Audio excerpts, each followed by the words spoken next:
हमारे पास क्वेश्चन है कि माध्य ज्ञात कीजिए। तो माध्य ज्ञात करने के लिए हम सबसे पहले वर्ग अंतराल लिखते हैं, जिसमें हमने 5 से 30 तक के अंक ले रखे हैं।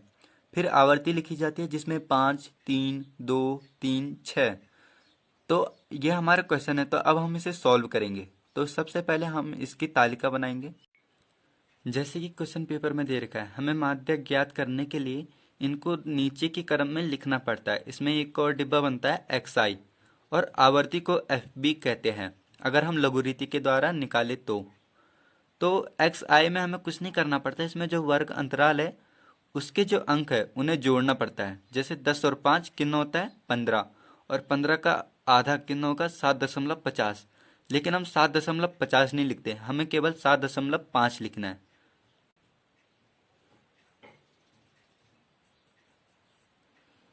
तो हमें इस तरीके से लिखना है। उसके बाद 10 और 15 कितना होता है 25। तो 25 का आधा कितना होगा, तो आंसर है 12.5। तो हमें यहाँ पे 12.5 लिखना है।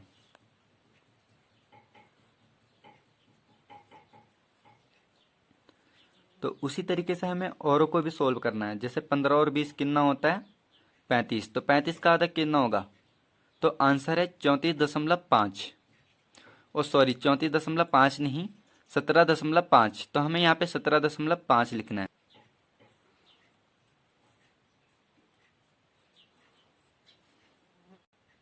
तो अब हम दूसरे को देखते हैं। 20 और 25 कितना होता है, तो आंसर है 45, और 45 का आधा कितना होता है, तो आंसर है 22.5। तो हमें यहाँ पे 22.5 लिख देना है।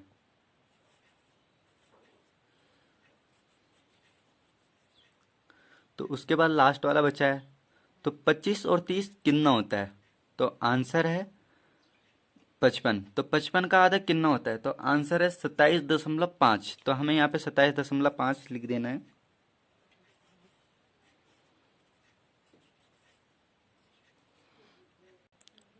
उसके बाद इसकी एक और तालिका बनती है, जिसे एफ आई गुणा एक्स आई कहते हैं। तो अब हम उस तालिका को बनाते हैं। तो एफ आई गुणा एक्स आई, इसका मतलब आप समझ ही गए होंगे कि हमें आवर्ती और एक्स आई को जोड़ मतलब गुणा करना है इनका आपस में।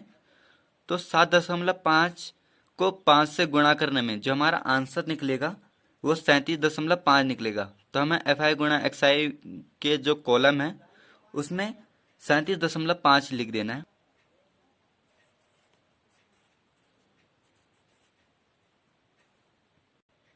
तो अब हमें 12.5 को 3 से गुणा करना है। तो हमारा जो आंसर निकलेगा वो 37.5 ही निकलेगा अभी। तो हमें 37.5 यहाँ पे फिर से लिख देना है।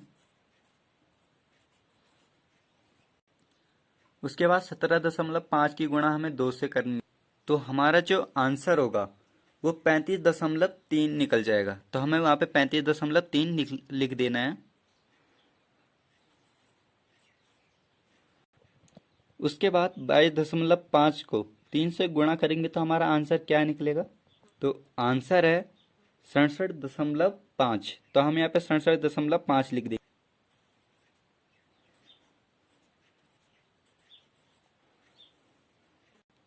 उसके बाद लास्ट वाला बचा है 27.5 को 6 से गुणा करेंगे तो हमारा आंसर क्या निकलेगा, तो आंसर है 165.0।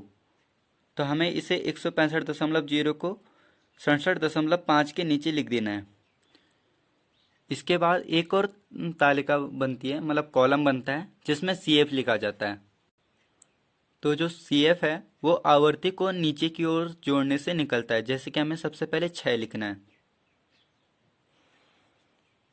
उसके बाद 6 और 3 कितना होता है 9। तो हमें यहाँ पे 9 लिखना है। उसके बाद 9 और 2 तो 11। तो हमें यहाँ पे 11 लिखना है। फिर 11 और 3 14। तो हमें यहाँ पे 14 लिखना है।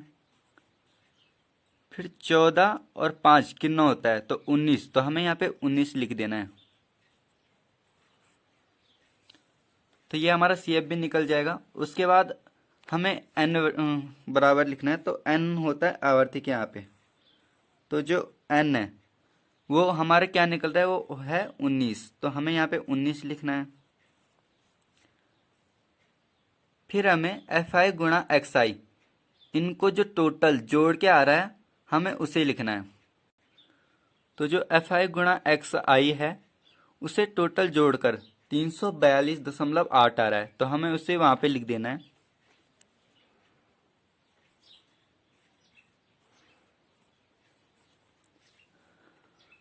अब ये हमारा जो माध्य है ये पूरा अभी नहीं हुआ, अब हम इसे सूत्र में रखेंगे। तो इसका सूत्र होता है सिग्मा एफ एक्स बटे एन। तो ये हमारा सूत्र है। अब हम इसे सूत्र में रखेंगे। तो जो एफ एक्स है वो 342.8 है और जो एन है वो 19 है। तो हमें 342.8 बटे 19 लिखना है। तो अब हमें 342.8 में 19 का भाग देना है और जो हमारा आंसर निकलेगा वही हमारा आंसर हो जाएगा। तो हमारा जो आंसर है वो निकल रहा है 18.04। तो हमें 18.04 वहां पे लिख देना है।